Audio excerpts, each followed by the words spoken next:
Hello and welcome to today's Department of Defense Information Analysis Center webinar titled the National Renewable Energy Laboratory's Energy Security and Resilience Center. My name is Steve Redifer, and I have the privilege of being the director of the Homeland Defense and Security Information Analysis Center.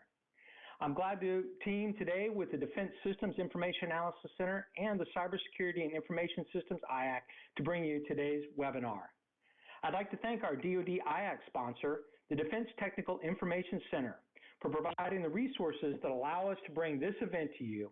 The DTIC-IAC mission is to collect, synthesize, produce, and disseminate scientific and technical information to DoD and federal government users, and this webinar is made possible through DTIC sponsorship. I'd also like to take a second to thank all of you for taking time out to join us today during these challenging times. So, a few housekeeping notes before we begin. Please note that all the attendee lines have been muted. If you have questions for Dr. Bennett during the webinar, we ask that those be submitted using the attendee chat box that you see on the left hand of the screen. We're going to work to save the last 10 minutes or so of the presentation to go over those questions and discuss them. If we run out of time, we will make note of all the remaining questions and post responses after the conclusion of the brief. Please also note that this webinar is being recorded. A link for the recording will be available on each of the DoDIAC websites for later download. With that, it is my pleasure to introduce today's presenter, Dr. Daniel Bennett, Colonel, United States Army, retired. Dr. Bennett joined the National Renewable Energy Lab as a Senior Technical Advisor to the Energy Security and Resilience Center. Dan came to NREL from the Army Cyber Institute at the U.S. Military Academy at West Point, where he led research at the Army's premier think tank for information warfare operations-related research. While at West Point, Dan was also an associate professor in the Department of Electrical Engineering and Computer Science, where he was the Academy's recognized expert in analog, digital, and wireless communication systems, as well as other network systems. Additionally, Dan served a year-long tour as the technical advisor to the two-star commander of U.S. Cyber Command's Cyber National Mission Force at Fort Meade, Maryland. Dan's previous experience also includes 15 months as director of the Joint Network Operations and Security Center for Combined Task Force 101 in Bagram, Afghanistan.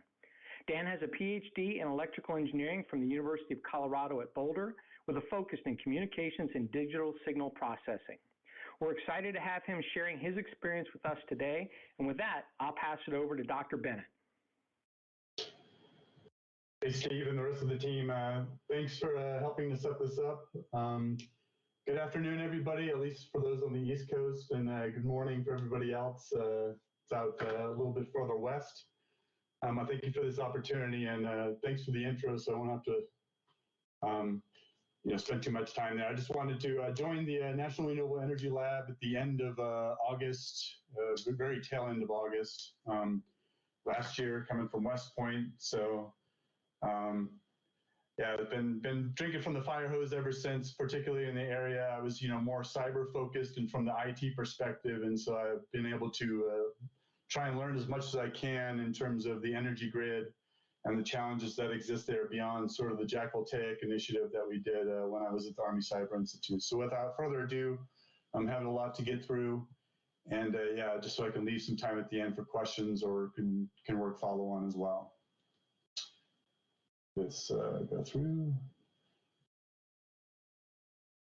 The delay. Okay, so the agenda that I'll follow, give a little bit of a brief on NREL as far as the mission for my center and our look at the grid of the future.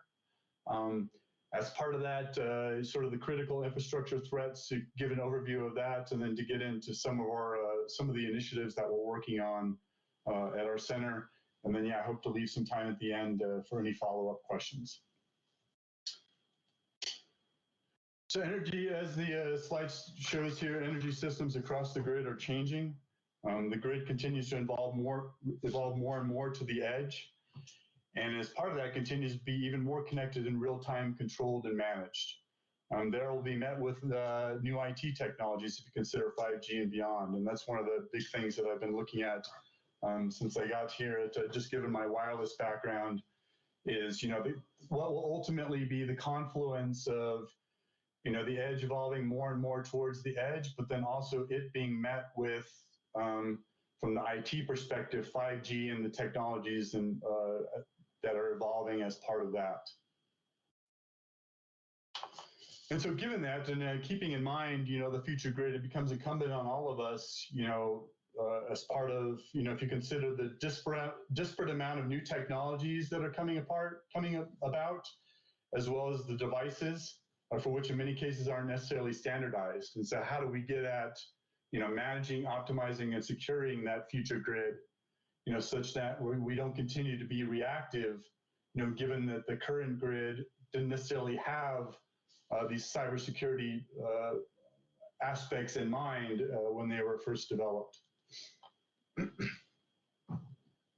So NREL at a glance, obviously standing for National Renewable Energy Lab. I know Mr. Niemeyer had told us in the past that he thought, perhaps a name change of National Resilient Energy Lab might be more appropriate.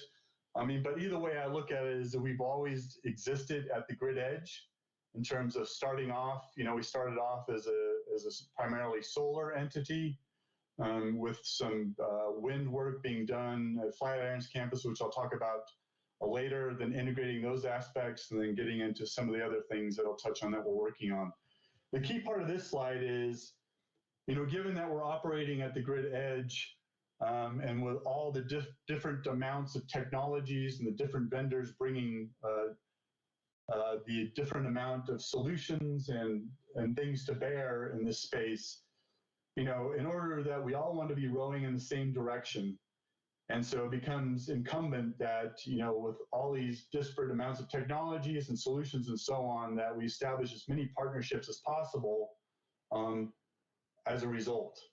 And so that becomes key, as far as us, having a significant amount of partnerships versus other aspects where you consider the bulk grid, there's only so many players that exist in that space, and some of the other areas.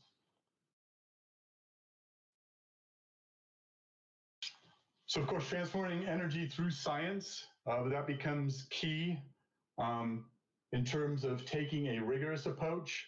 Not only looking at renewable power technologies, and looking at them in a stovepipe approach, but the aspects for which they will be integrated. Sustainable transportation. We're looking at a lot of electric vehicles and hydrogen and biofuels and other types of solutions in that regard for sustainable transformation. And then as part of that, the broader ecosystem for which they will all exist in.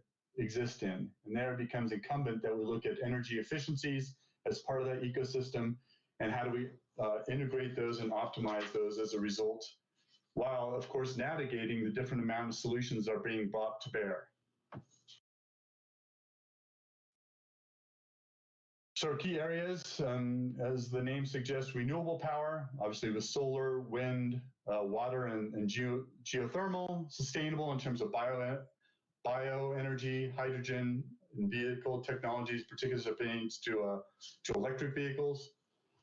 Energy efficiency, when you consider buildings, advanced manufacturing, and then also, different types of solutions that are being developed, to look at resiliency aspects. I know DoD is very interested in, from a resiliency perspective, of the future with smart grids and microgrids, and especially in deployed scenarios, given that, do we want to continue to be trucking in? I remember from my time in Afghanistan, trucking in on convoys, diesel fuel, or flying in diesel fuel or whatever, other ways where we can kind of bring that capability with us as part of that. And then of course, integrating that, and given all these different technologies and the different solutions and the space for which this will all exist in, how do you understand that? How do you leverage, visualization to be able to help wrap your hands around it, leveraging high performance computing. And then of course, given all the exponentially more avenues of possible attack from a cyber perspective, the cybersecurity aspects of that as well.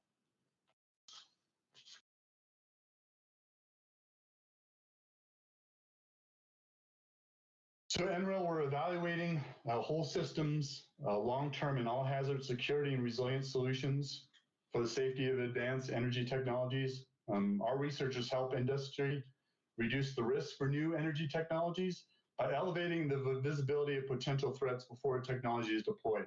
So as part of building the solution, by having an understanding as part of that of what might be their inherent vulnerabilities as a result moving forward, and be able to get ahead of that before they're actually deployed out in industry. And ensuring resilience to energy systems when disruptions occur. So being able to have already planned as far as if a disruption occur, how do we react as a result? Because bottom line, you'll never realize a new 0 day until after the attack, hence the name 0 day. And so how can we get these systems to recognize that something is wrong and react in time? Leveraging a lot of work that's being done with machine learning, artificial intelligence, for allowing the system to recognize itself that something anomalous is taking place here and to be able to respond. So energy security and resilience, I know there's a lot of argument about, is energy security as part of resilience or resilience part of security or whatever, but in some way they are hand in hand, whether one hand's bigger than the other. They do work hand in hand together. Okay, so obviously energy security is intended to try and maintain energy secure services, protecting the system against disruption, whether it be natural, human, or technological causes. And of course, energy resilience is, keep moving on with the mission. An example I gave before this brief talk is my earpods stopped working. And so contingency was I jumped over to a wired earbuds as a result. And so having contingencies in mind, being able to react to a disruption that occurs in order to be able to continue forward with service or the mission or whatever. So what we look at in terms of our mission set, okay, so obviously given our mission, which I've touched on already, leveraging the capabilities that we have. In other words, capabilities that we have to be able to leverage in order to try and inform and develop solutions for the future grid. Key to that, given our mission, is the 200 plus power systems engineers that we're able to leverage, the facilities that we have here, which I'll be able to I'll go through here shortly, and then developing models and sandboxes, if you will, leveraging these capabilities to look at the future grid and where we see and developing solutions for that will inform that. And then allowing that to be shared and taken on by utility partners, government partners, so on and so forth, given our role.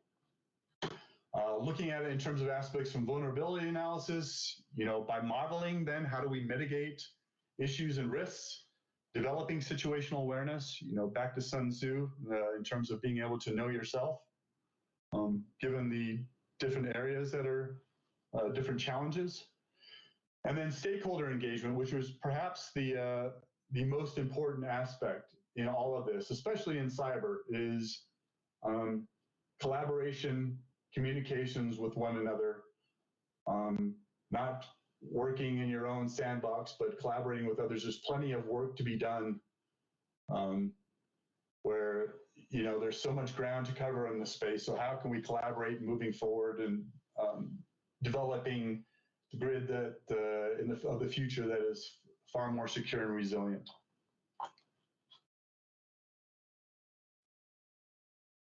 So some of the threats that we're looking at, so sources of energy, obviously natural disasters, which I'll go through a few of these, and then human threats, and then combinations thereof, which in many cases, we're seeing it now. So natural disasters, obviously severe weather, the typical ones that we're all aware of when we become familiar with, why organizations like FEMA and so on were established, looking at hurricanes and tornadoes and, wildfires and so on and so forth. These obviously can have a significant effect, but then even as we're seeing now, we're seeing cyber being used in conjunction with natural disasters. The last Jack Voltaic, when I was at Army Cyber Institute, the last Jack Voltaic initiative that we did was Houston, and it was looking at a hurricane followed up in conjunction with the cyber attack. We're seeing it now with the current issues going on with COVID-19, where we see hospitals that are completely overwhelmed with the ongoing situation, but then pardon my expression, but for the scum of the earth to take advantage of that in terms of doing cyber attacks onto hospitals, or even a threefold if you consider tornadoes with COVID-19 and then cyber attacks taking place. And so given that, a key thing that we're looking at is, okay, how do the workforce that is existing that's helping to run the current grid, obviously they were populated for a reason to the extent that they were. And so when you're taking away from that via social distancing and other mechanisms, they were in place there for a reason. So what is not being covered as a result? And so then how can we look at leveraging, solutions such as AI and machine learning to help offload a lot of the tasks that, were perhaps more mundane, but necessary by key workers? How can we offload some of those tasks to be able to get the system to continue moving forward as a result? But at the same time, by having things being more automated and so on, it's opening us up to possible further attacks and so on. So how can we look at that? How do we develop those solutions moving forward? Obviously, given certain circumstances, we're looking at that more and more. And I see, with the next key stimulus package looking at, infrastructure, these will be some key areas which we'll be looking at more and more. Space weather. I mean, this was a common one that I used as a young signal officer, trying to establish communication links that weren't working. It would give a good excuse as far as why. In some cases, if you could leverage solar flares, that was always a good opportunity. But obviously, they do have an impact, significant one that was dealt with back in 1989. The Hydro-Quebec solar storm resulted in a 9-hour outage, $6 million people affected as a result. Other areas of physical threats, we've seen this in the past, obviously the simple cases where you have, people that have, gone and shot at equipment at a substation, but then you've seen other scenarios, if you consider Ukraine and other things where, causing generators. I think we've all seen the video of an attack on a generator that basically caused itself to chew itself up because due to a discontinuity that occurred, that was created in terms of connecting a generator to a grid out of phase, that basically the generator destroys itself. In other type of situations that occur, we saw with the wildfires last year, right? It was dated infrastructure where the wires weren't able to contend with the increased load that resulted starting fires, and then that further causes issues. And we know as a result of that, back to the idea of, the grid moving more and more towards the edge, as many people are going to, okay, well, if I can't rely on the infrastructure, well, then I'm going to get my own PV array. Or in hurricanes that we saw in Puerto Rico, the push towards distributed energy resources. Or Hawaii wants to be 100% renewable by 2045, I believe. And so a lot of things that are affecting how the grid is moving more and more towards the edge, and looking at, being increased security as a result, and then resilience as well.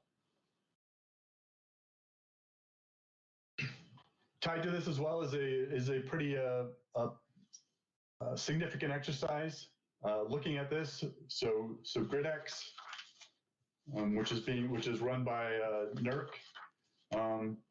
There's an opportunity for utilities to demonstrate how they would respond to and recover from simulated, coordinated cyber and physical security threats and incidents, strengthen their crisis communications relationships, and provide input for lessons learned. That's the key thing. I mean, a lot of these key challenges, as I mentioned before, is you don't want to wait until, the stuff hits the fan to figure out who you need to talk to. I think we've seen that even in current events, right, with being able to respond to the situation. So as part of the coordination, it's not only for developing future solutions, but then also developing mechanisms for how you will respond to future crises that you weren't necessarily prepared for. And so exercises play a key role in this, to include this GridX exercise. Electromagnetic pulse, which occasionally raises, this was considered a lot more back during the Cold War. I know much of our equipment, from military perspective, was Tempest. In other words, developed in coordination with the Cold War and the nuclear threat, and the electromagnetic pulse that would fly our electronics unless we had them shielded properly and grounded properly, and so on and so forth. But periodically, just as recently with events with North Korea, that's raised the concerns once again. And so being able to account for, okay, how would we respond to this? What would we do? What would we do? So in many cases, Tempest proofing everything is very costly. And so if we're not doing that, then what are we doing in order to be able to account for that? And then, of course, then getting into cyber threats. So as mentioned, with increased connectivity, for the purposes of increased visibility, control, convenience, and efficiencies, the attack surface is increasing exponentially as well. And so the approach to secure must evolve as well, especially, when we're talking about getting into 5G and integrating IoT, the exponential increase in the attack surface that will result as part of that. So as I mentioned earlier in the brief, cost-competitive renewables are making up a large share of the energy mix, and moving towards the grid edge in the sense that these renewables, the majority of the bulk grid is inertially driven. And so the idea is, coal burning plants and so on are pushing turbines in a kinetic fashion, if you will, that's driving, the frequency at which we operate that. Whereas then if we're at the grid edge connecting, distributed energy resources such as inverters or whatever else, that interface that has to occur such that we're matching from an electrical engineering perspective, we're syncing up things in phase with each other, has to be controlled, and it's controlled via the network access that it has in terms of that controls perspective. And then if we also consider, smart meters in people's houses, inverters, thermostats, the water heaters, even the home IoT that nests, and using an example of a particular vendor and along with others, the fact that they're causing energy to be moved in some form or fashion makes it that they are touching the grid. So just like the Mirai botnet affected, millions of IoT devices, if you had a Mirai botnet of nests or water heaters, things that would affect water heaters or whatever, that would cause all of them to turn on at the same time. Just like issues that we experience in the summer with, everybody's air conditioners being on, in some cases rolling brownouts or whatever. That could be caused obviously by some type of, as I mentioned, Mirai botnet of nests or whatever. So all these things are connecting. It's all part of one broad ecosystem, where things are very dynamic. You have network, you have energy that's being generated, you have energy that's being stored in terms of battery storage, managed in that regard as far as the exchange that takes place, and even traded in some cases where maybe entities that are connecting to the grid are generating more energy that they need, and they can help offset, provide some surge capacity for utilities to be able to account for that. And so then how does that bartering, if you will, take place? And accounting for that, given where the grid is going to. And so advances in energy and information technologies are changing the way, as I mentioned, energy is produced, delivered, and used. I think, they offer great opportunities. I think we have a lot to look forward to as a result, but we also have to consider, how can we make this secure as well and resilient and be able to respond to issues. We know that energy systems have always been prone to, issues such as hurricanes and wildfires and tornadoes and so on and so forth, and other natural disasters. We're seeing now, bio disasters, if you will, and the effect that that might take place in terms of being able to limit the amount of workforce that we could have. As I mentioned before, that they were there for a reason. So if we're taking away from that, what things are not being met? And so how can we plan for that? Also, we see with, climate change, not to get into the why climate change is occurring, but the fact that it is occurring. And so how are we accounting for that as part of this broader ecosystem? So it's crucial to ensure that the security and resilience of emerging energy systems for an evolving grid, that we plan on it now, given where it's going to be years from now. So some key things that we're working at NREL in order to get at that, I'll just touch on those briefly. Okay. As I've already mentioned, a lot of the grid as exists in the past, I think at this point, we've grown to understand the IT network and how to approach it. But the OT network and the energy grid side, we really haven't paid much attention to until the last 20 years, at the most. And the patching culture, Patch Tuesday, is becoming an intractable problem that we're not going to be able to stay ahead of it. And so how can we plan the future grid starting now in order to build in mechanisms such that we can be ahead of it? How can we build in systems that are intrinsically secure and those that are not, to be able to get them to respond automatically to issues as they take place that haven't been recognized before, to be able to self-triage and get other aspects of the system to be able to pick up the slack. So leveraging capabilities we have, we are looking at that, to leverage our facilities, to look at future solutions, to get at that, to create sort of a sandboxed environment, using actual real equipment, using equipment that's going to exist in the future, or equipment that we're, future solutions that we're creating, that with the intent of making them inherently more secure for the purpose of a future grid. Our Energy Systems Integration Facility, which is a DoD investment of approximately $250 million, that provides megawatt scale power hardware in the loop, interconnectivity to external field sites, such as the Flatirons campus, Flatirons campus that I'll talk about here shortly, a virtual utility operations center. Just like I had in my power class, a separate power bus in order to be able to do experimentation that's separate from the power that's being provided just for the running of the building.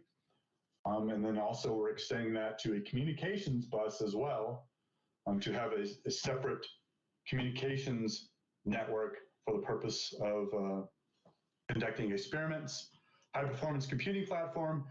And then given how complicated these problems are, how can you visualize that such that you're being able to gain the key information that you need to gain to basically inform solutions moving forward.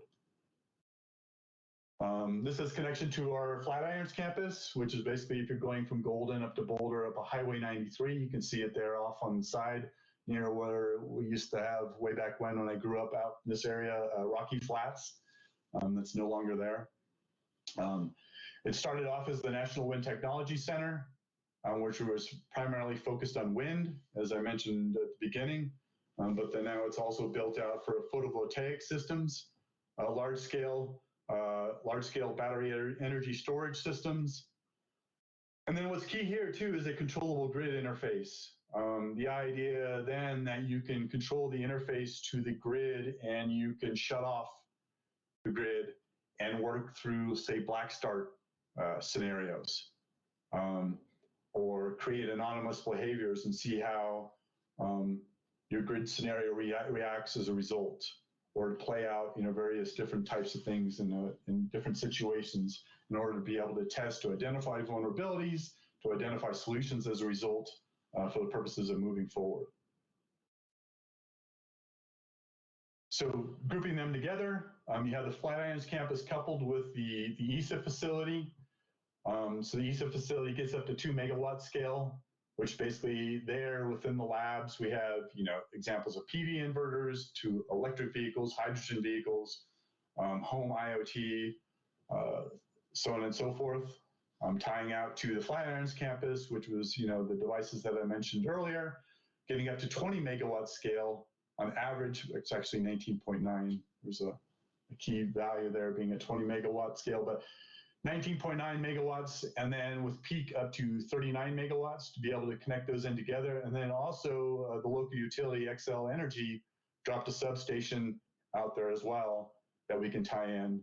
And then of course, leveraging the compute controllable grid interface that exists there out there at the Flatirons campus.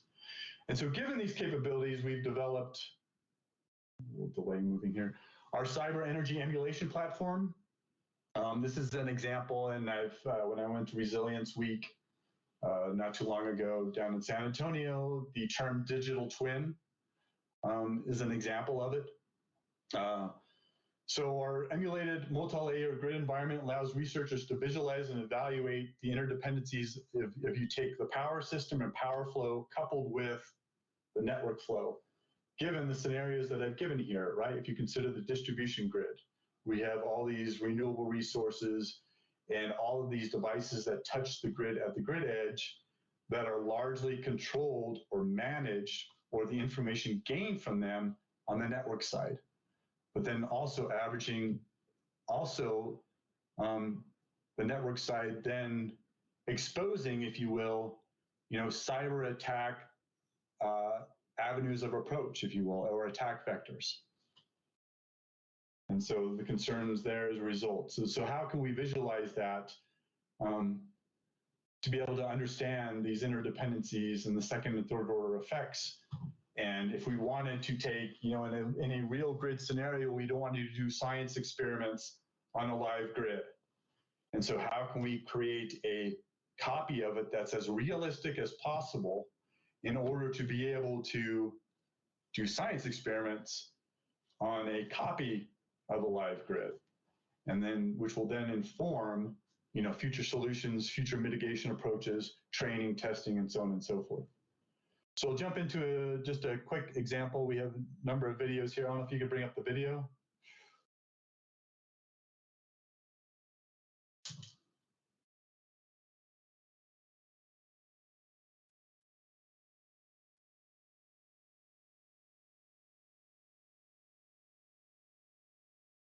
All right, so I'll play this. I hope everybody can see it. So this is an example of an example grid scenario. So we've actually done this for some DoD. I don't know if I could actually say here, but we've done this for some DoD partners in the past, where we've taken, in a particular scenario, we took a microgrid, smart grid, both micro and smart, that was developed by this organization, that was used by this organization for resilience purpose. And then being able to basically do different types based on what they wished, being able to do different types of tests on it. They want to do islanding approach, both on grid, both off grid, so on and so forth. See if they go to island mode, if the rest of the network is able to pick up their critical loads to supply them as necessary, and so on and so forth. So this is work that we've done for past and we continue to do for different types of partners. So to orient you here to the video, this has on the ground level, if you will, represents the power flows. So and then the top level represents the network interfaces for control purposes of the devices that are tied in to this particular grid scenario. So if you look at the top left there, that represents connection to the actual grid. And as we go down the left side, or the left bottom side, if you will, you have a PV array. Continuing down, you have electric vehicles at their charging stations. Then continuing down and then around the corner there, you have houses that have backup generators, as well as PV being solar, I'm sorry, photovoltaics. Then around to this building, which represents a critical load, and then up to the set of wind turbines as an example. So this could be a microgrid that then ties into a regular grid scenario. But the idea here is we create an emulated environment in the sense that all these devices that are included in this scenario, we have example devices, based on typical vendors here at the lab for which we're doing experimentation on anyways. And so as the picture in the top right shows, it's an actual inverter with a communications box that it leveraged that's tying into this environment. So the idea is that there's a number of different devices. We can create copies of the actual devices at scale. So this tool that we've developed here was leveraging tools that were developed by Sandia. One of those is Mini-Mega. Mini-Mega gives you the capability to spin up multiple VMs, actually even up to millions of VMs at the same time, in order to run each of these separate devices that are on both power flow network as well as the network itself.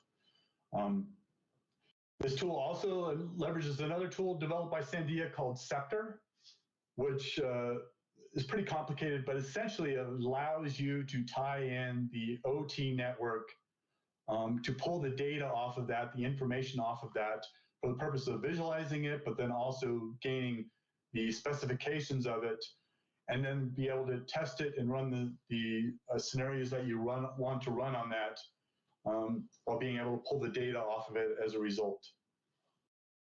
So this is a truly emulated environment. We have actual devices that are plugged in, and the actual devices, such as it shown here, the top right, don't necessarily know whether they're talking with fellow real devices or emulated versions or whatever. In some cases, we'll integrate simulated environments as well. One area that I'm looking at is, for 5G, until we get actual 5G equipment, integrating 5G simulated aspects into this emulated environment. But in this regard, as long as the protocols are matching, the real devices don't necessarily know whether they're talking to other real devices or emulated copies of it or whatever. But then this can allow us to build out at scale, given the capability that Mini-Mega provides, up to millions of devices. And in that case, something that's extremely large, a grid scenario, we would, to some extent, we might leverage our high performance computing center in order to run a very large scale scenario. For the previous iterations that we've run for some DoD partners, we haven't gotten to, it hasn't been large enough necessarily for us to have to leverage the high performance computing center, but we have set up that capability, based on, to what extent this grows. So then if I run this scenario, as I mentioned, the network connections are represented by the top and sort of that Death Star looking thing. And so that gives the avenue for which an adversary to conduct an attack. So here, an attack is taking place. You see, as was highlighted, this is basically running a scan of this particular network. It's reconnaissance in terms of, from a cyber attack, running reconnaissance to be able to identify possible vulnerabilities from which to conduct an attack on a particular network. If you noticed on the bottom right, it's not really showing up that well, but we're leveraging 3 different types of intrusion detection systems. One of them is Suricata, which the darker colored one has been alerting. Another one is Snort, and a third one we're leveraging is Zeek or Bro, depending on which version you're using. So the IDSs is picking up, and we're not going to do anything as a result just for the purpose of this exercise, but the IDSs are picking up that this scan is taking place. And so what we're going to do as part of this is, if you'll notice the IDSs, different ones picking up here, and we're scanning this other location, is they're seeing that something's taking place, but we're not going to do anything as a result.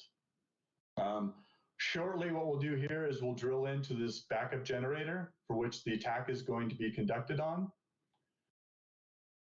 And there we're leveraging, so in this case, we're leveraging Scepter. the capability that it provides that gives the details on the generator that we're about to attack. And then this attack will be run via a Modbus attack on this generator that will disable it. And so you can see, if you could track, it's kind of hard to see here, but as the attack takes place, there we have a severe alert where a script is being run. And then you'll see here that you'll have the Modbus attack here. So you see there elevated Modbus right single coil. So we're basically, as part of that Modbus attack, that's going to disable the generator and take it offline. You'll see here on the top left portion, all the specifications will drop, or all the parameters will drop to 0, highlighting that this generator was taken offline. And then, of course, the line blurred out there, showing that the generator was taken out. I'll fast forward because the same attack is going to occur at this other generator. Jump over to a different type of scenario. So this next scenario is doing an attack on the actual hardware in the loop that's shown here on the top right. Okay, so this communications box, you'll see, I'm going to pause it here as the scan is taking place. So this communications box on the top right here has a known vulnerability that subjects it to denial of service attack. We purposely have not patched it for illustration purposes. Okay, so it's going to be a denial of service attack on this communications box. That is therefore going to cause it to be overwhelmed and reset. And then down below right is, if you're in a control center somewhere, wanting to see, the operation of this particular inverter, you're able to go in and see the human-machine interface there, highlighting, the operation of this particular box.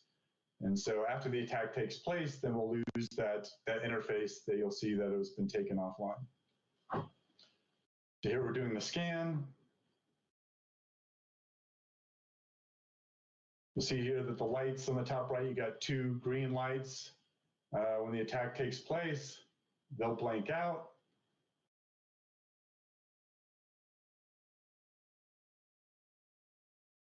There, I'll pause it. The lights went out. And then when I start it back up, you'll see that it's basically been reset. There it comes back on. And then you'll lose the human-machine interface here as a result.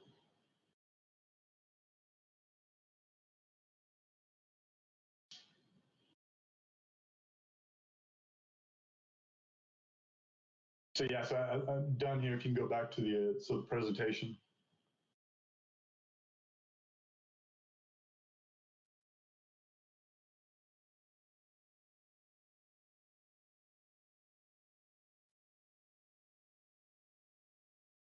So I guess I want to speed through here real quick so I can leave some time at the end for questions. So the who cares is part of this. I developed this who cares slide about why this is important. A key part of this exercise in developing this digital twin is, helps you to fully understand your infrastructure. So the Sun Tzu mentioned, know yourself. I think, based on my DoD background, I think we, in the past have done, but even the time that I spent at the Cyber National Mission Force, we can still continue to do a bad job of understanding our own networks and have a visibility and good understanding about what our networks is. Invariably, invariably you'll show up to a location, perhaps for a hunt operation, and the network isn't as what we thought it would be. And so it becomes discovery learning and being able to do that. And in many cases, we're scaring our adversaries away, ones that might have had a foothold in a particular network. So as part of this, this process, requires that we have good understanding of our asset management, our change management, our patch management, and in particular for the purposes of moving forward and leveraging technology to help offload some of this job, our sensor management strategy. We're seeing it now with, an analogy being to what's going on now with COVID-19, our testing strategy, which, to be able to understand, the vectors and the avenues for which things might explode that we didn't necessarily realize, until we're able to do a good job of testing and identifying these avenues for which things can grow from and things get out of hand, this can help form that. All of this then to get to our risk management.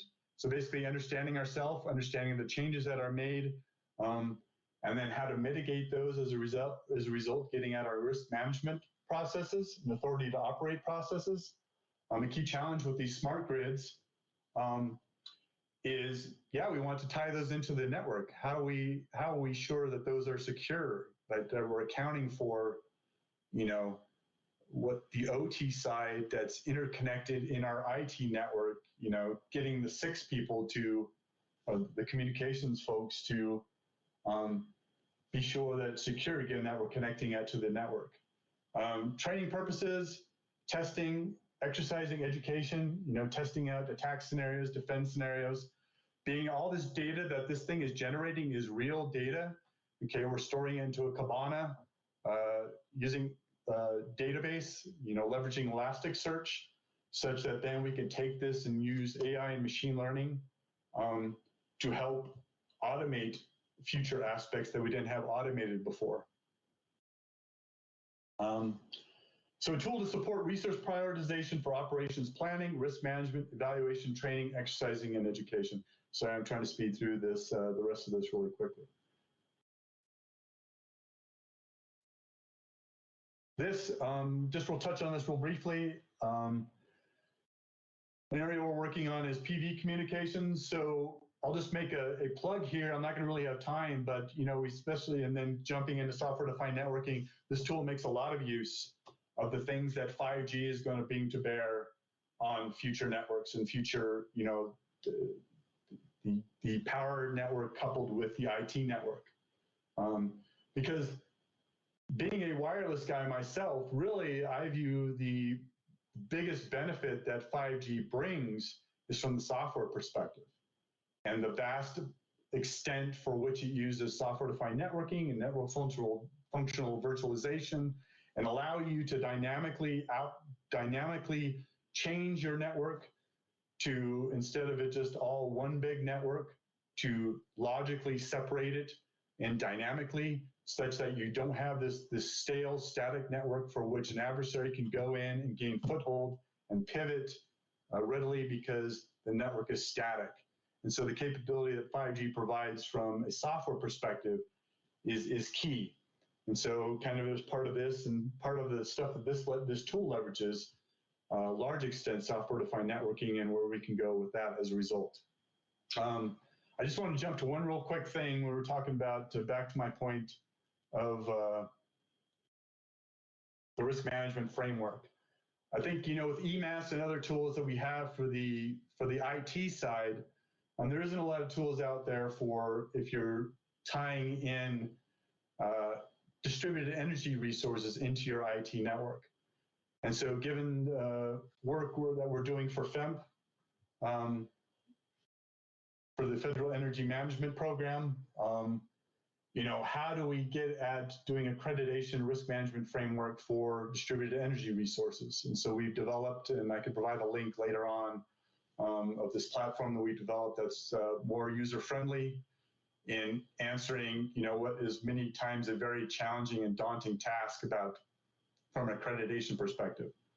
So this DSIAC tool that we provided leverages the NIST framework as well as DOE's C2M2 cybersecurity capability maturity model in order to get at, it doesn't tell you how to accredit your system, but it tells you the questions that you need to be answering. And from that, informing the solutions that you might use as a result, based on the mission that you have. And so this is another key thing that we're working on, given work that we've been doing for FEMP. Kind of running out of time, I want to provide some questions. I mean, obviously we're looking at talent management as well. We're leveraging a lot of interns. We have a couple of students here that were freshmen at the universities, but they're very innovative. And so a lot of work that we're doing here is trying to identify the future talent that exists out there. I know that was a challenge in DoD. So moving forward, and these slides will be available with the webinar later on. I just want to jump to be able to answer any questions since we only have about 7 minutes left, for which I apologize. Hey, Dan, thank you very much. We have had a couple questions come in. So the first one coming in from YouTube, could the 5G grid create biases or noise signals for the satellite reflective signal precision, especially for the environmental monitoring satellites? Yeah, that's a. Could you repeat the question? I mean, I guess are you concerned from the wireless perspective in terms of from RF, like a jamming type of approach, or? So yeah, so what he's asking, could again the 5G grid create biases or noise signals for the satellite reflective signal precision, especially for the environmental monitoring satellites? Okay, yeah, I mean, and that's a key part that would have to be measured, right? I know one of the things about 5G, is, especially when you get up into the high frequencies, is one of the challenges that it has is in terms of range. You know, especially if you're looking at this, you know, I guess from the satellite perspective, if you're looking at one of the areas is in the sub-6 band, which is like C-band, which a lot of satellites use. I mean, I know in the past, you know, troposcatter and some of those. And then I think that's a lot of the apprehension that exists, especially, you know, a lot of the challenges that are going back and forth between the FCC and DoD and selling some of that sub-6 band, is you could have issues in that regard. One of the key areas, though, that 5G is using is in terms of beamforming to help get at, you know, at those higher frequencies, the limitations that you have in terms of range, at least from the terrestrial perspective. And so beamforming will help in that regard. In other words, that it's, you know, directed in a particular location. But yeah, definitely that would be some of the areas that you'd have to consider as part of the sub-6 band, is any interference that might occur as a result of satellite communications. I don't have a lot of concerns in that regard. I think, you know, given that we've been operating in those bands in the past, especially DoD, in terms of how you plan and how you deconflict the frequencies that are being operated with in a particular area, obviously that deconfliction would have to continue to occur to be able to account for this. You know, and the wireless providers have a good handle on that, but yeah, you're right, it would require increased synchronization between them and satellite providers and so on to account for these aspects. Thanks, Dan. So another one that just rolled in. So you were mentioning vandalism to electrical grid equipment. And the questioner asked, can smaller local electrical providers afford these emulation tools that you've described? And if they're too expensive, do you have any suggestions for how a neighborhood unmanned electrical substation could be protected from vandalism? Perhaps cameras or motion sensors that are linked to somehow network linked back to the provider. No, I mean, that's a good question. And that's actually one of the things, you know, with that DSIAC initiative that we've been doing, is we've been going out to, you know, different entities that have these resources, you know, things that they need to consider for exactly those purposes. And the different mechanisms, you know, this would be a physical security aspect. And so the different things that they need to be considering as a result, you know, with, you know, barriers and different types of things to account for that. So yeah, I mean, that, and I can provide that as a follow-on, a link to that particular tool that kind of can walk you through, like anybody can use it. It's readily available. We kind of help with particular organizations going out to help them work through the process, but it's a pretty user-friendly tool that can help you answer some of these questions or what solutions you should be coming up with to address these types of issues. Thanks, Dan. That would be very helpful, and that's certainly something that we could post. So next question, what technique do you use for integrating heterogeneous simulations for creating and executing co-simulations? Yeah, no, so that's so we have a technical document that talks about our tool to kind of explain those different things. Yeah, because it's a pretty involved process. We're using Open vSwitch as the main thing for the IT side, along with Open DSS and some of those solutions leveraging other tools. I mean, it's a whole laundry list of tools that we're leveraging as part of this solution. But most of them are open source. And, so that could be something that I provide also as a follow-on is this technical document is about to be released, I think in the next week or so. So I can provide a link to that once that's released as well. That gets into those details that you're asking for.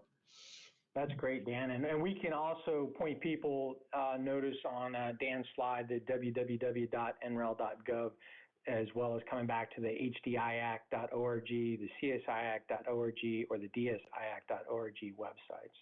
So Dan, I think we got time for one more question. And the question is, does moving programs and data to the mil cloud improve cybersecurity, and can NREL simulations take this into consideration? Yeah, right. I mean, it could be leveraged with, any type of cloud environment. I even know, Amazon Web Services, as an example, has been used to some extent and can go up to, especially if it's classified scenarios, can go up to that as well. This tool itself can be accessed it's just a web interface that can be accessed. So the particular partner for which we might be using this for can go in and from anywhere can access, given a VPN connection, can access it via a web environment.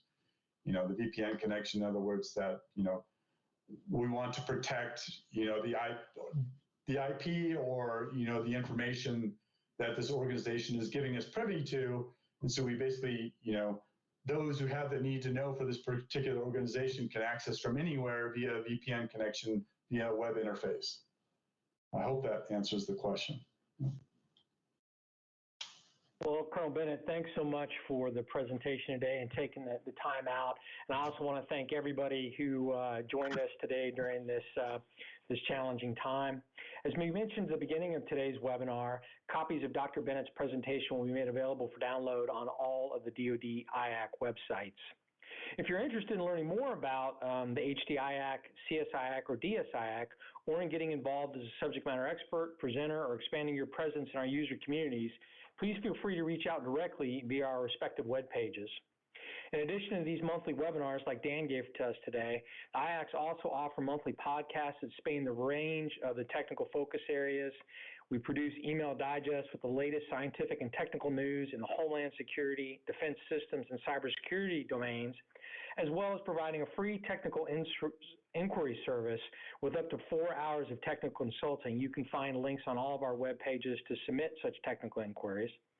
And if you're active in the science and technology communities and are interested in joining our subject matter expert community, please feel free to reach out directly. Our subject matter experts like Dan contribute in a variety of ways, including presentations such as this one, providing podcasts, and providing consulting in a variety of ways. So thanks for your time today. You can join the HDIAC next Tuesday for a webinar discussing NASA's X-57 Maxwell all-electric aircraft.